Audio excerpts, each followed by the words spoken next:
Good morning everyone, welcome back to our channel. तो आज की इस वीडियो में मैं आपके साथ डिस्कस करूंगी कि पैरामैग्नेटिक और डायमैग्नेटिक सब्सटेंसेस क्या होते हैं। तो सबसे पहले मैं आपको दो पॉइंट बताती हूँ जिनसे कि आप इन दोनों को डिफाइन कर सकते हैं बहुत ही इजीली, जो कि सबसे ज़्यादा इम्पॉर्टेंट है। तो अगर हम एक लाइन में एक्सप्लेन करना चाहें कि पैरामैग्नेटिक और डायमैग्नेटिक सब्सटेंसेस क्या होते हैं, तो हम कैसे इनको एक्सप्लेन कर सकते हैं ओनली वन लाइन में। तो देखिए हम कैसे एक्सप्लेन कर सकते हैं। सबसे पहली बात कि जो पैरामैग्नेटिक सब्सटेंसेस होते हैं उनमें अनपेयर्ड इलेक्ट्रॉन प्रेजेंट होते हैं, और जो डायामैग्नेटिक सब्सटेंसेस होते हैं उनमें पेयर्ड इलेक्ट्रॉन प्रेजेंट होते हैं। अब मैं आपको बताती हूँ कि आप किस तरीके से इनको समझ सकते हैं। लेट्स सपोज मेरे पास यहाँ पर ये डी ऑर्बिटल है, 1 2 3 एंड 4। डी ऑर्बिटल में टोटल 10 इलेक्ट्रॉन्स फिल किए जा सकते हैं, यानी इसमें टोटल 10 इलेक्ट्रॉन्स आ सकते हैं, 10 से ज़्यादा इसमें नहीं आ सकते हैं। जैसे मैंने इसमें फिल कर दिए 10 इलेक्ट्रॉन, 1 2 3 4 एंड 5 6 7 8 9 एंड 10। ये तो आप जानते ही हैं कि इलेक्ट्रॉन्स ऑपोजिट स्पिन में फिल किए जाते हैं।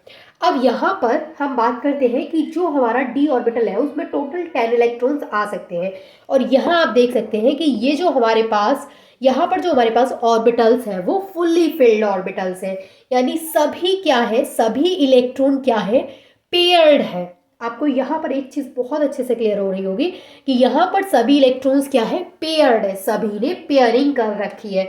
अगर मैं इसकी बात करूँ तो यहाँ पर भी 2 इलेक्ट्रॉन है, यहाँ पर भी 2 है, यहाँ भी 2 है, यहाँ भी 2 है और यहाँ भी 2 है। इट मीन्स कि यहाँ पर क्या है, पेयरिंग हो रखी है, यहाँ पर सभी इलेक्ट्रॉन पेयर्ड है।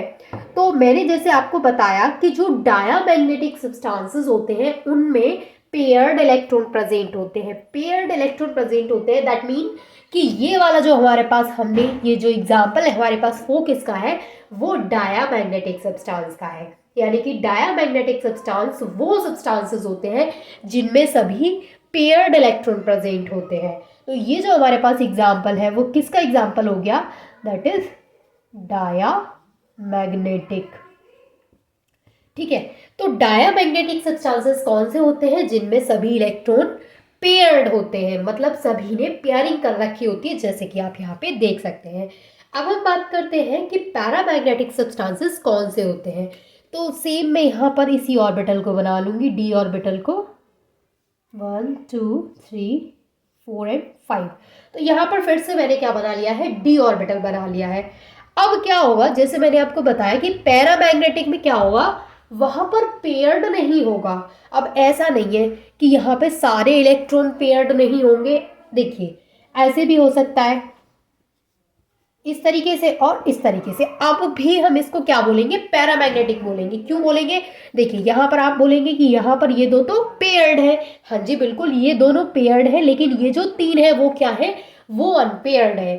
तो ये 3 यहाँ पे अनपेयर्ड है, इस वजह से हम इसको क्या बोलेंगे कि ये पैरामैग्नेटिक है। ऐसा भी हो सकता था कि ये चारों पेयर्ड, अब ये भी पेयर्ड हो गए हैं, सिर्फ क्या है ये एक अनपेयर्ड है, अब भी हम इसको क्या बोलेंगे, अब भी हम इसको पैरामैग्नेटिक बोलेंगे। मैंने मतलब आपको जो बताया है उसमें आपको क्या याद रखना है, उसमें आपको ये याद रखना है कि अगर एक भी इलेक्ट्रॉन, अगर कोई भी हमारे पास एग्जांपल है जिसमें एक इलेक्ट्रॉन ऐसा है जो कि पेयर्ड नहीं है, बाकी सभी इलेक्ट्रॉन पेयर्ड है, सिर्फ एक इलेक्ट्रॉन ऐसा है जो कि पेयर्ड नहीं है, तब भी ये पैरामैग्नेटिक सब्सटेंस होगा। अब देखिए यहाँ पर एक और इम्पॉर्टेंट चीज़ आपको पता होनी चाहिए, वो ये है कि जो पैरामैग्नेटिक सब्सटेंसेस होते हैं उनमें जितने ज़्यादा इलेक्ट्रॉन्स अनपेयर्ड प्रेजेंट होंगे उतना ही ज़्यादा उसका पैरामैग्नेटिक कैरेक्टर होगा।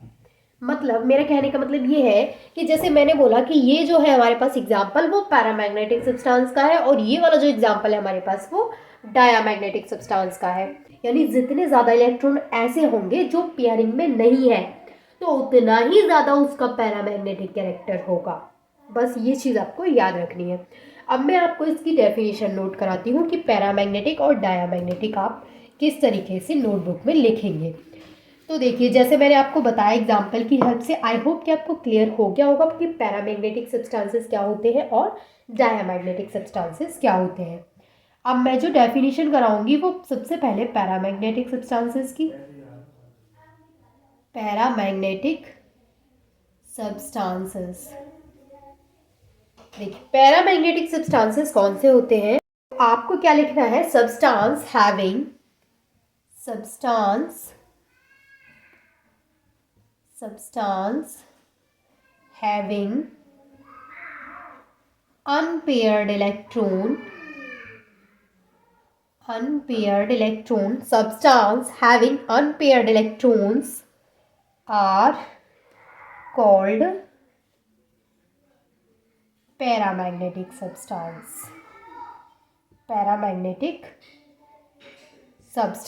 ठीक है। मतलब वो सब्सटेंस जिनमें क्या होंगे, अनपेयर्ड इलेक्ट्रॉन होंगे, तो उनको पैरामैग्नेटिक सब्सटेंसेस बोला जाएगा। यहाँ पर एक और पॉइंट लिखना है, greater the number of unpaired electrons greater the paramagnetic character. यानी फर्स्ट पॉइंट बना के आपको ये लिखना है, देन सेकेंड पॉइंट में लिखना है greater the number of unpaired electron. Unpaired electron जितने ज़्यादा होंगे उतना ही क्या होगा, पैरामैग्नेटिक कैरेक्टर होगा, greater the paramagnetic character.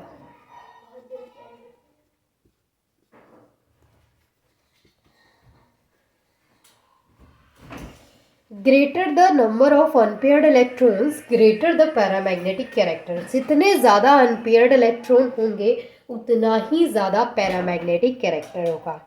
Clear? तो ये चीज़ आपको लिखनी है पैरामैग्नेटिक सब्सटेंसेस में। अब मैं आपको बताऊंगी कि आपको डायामैग्नेटिक सब्सटेंस में क्या लिखना है।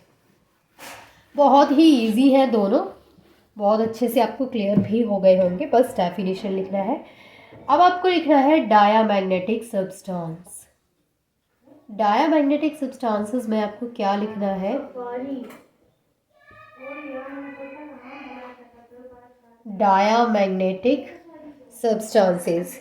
तो आपको यहाँ पे लिखना है substances which do not possess unpaired electron called as diamagnetic substance. यानी वो सब्सटेंस जिनमें अनपेयर्ड इलेक्ट्रॉन प्रेजेंट नहीं होते हैं, या तो आप ऐसे लिख सकते हैं फर्स्ट पॉइंट बना के कि वो सब्सटेंस जिनमें अनपेयर्ड इलेक्ट्रॉन नहीं होते हैं वो डायामैग्नेटिक सब्सटेंस बोले जाते हैं, या फिर आप ऐसे लिख सकते हैं कि वो सब्सटेंस जिनमें सभी पेयर्ड इलेक्ट्रॉन होते हैं वो डायामैग्नेटिक सब्सटेंस बोले जाते हैं।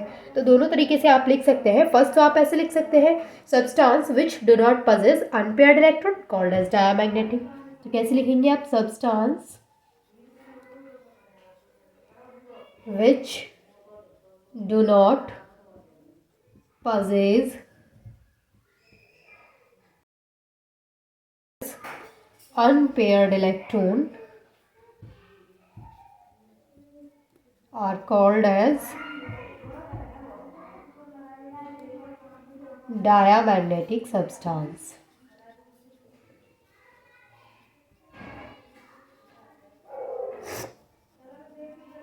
क्लियर? या फिर आप ऐसे लिख सकते हैं substance having paired electrons are called as diamagnetic substance. तो ये था पैरामैग्नेटिक और डायामैग्नेटिक के बीच में डिफरेंस, कि पैरामैग्नेटिक क्या होते हैं जिनमें अनपेयर्ड इलेक्ट्रॉन होते हैं, और डायामैग्नेटिक क्या होते हैं जिनमें पेयर्ड इलेक्ट्रॉन होते हैं। तो I hope this is clear to all of you. अगर आपको कोई भी डाउट है तो वो आप मुझसे कमेंट में ज़रूर पूछिएगा। And thank you so much for watching this video.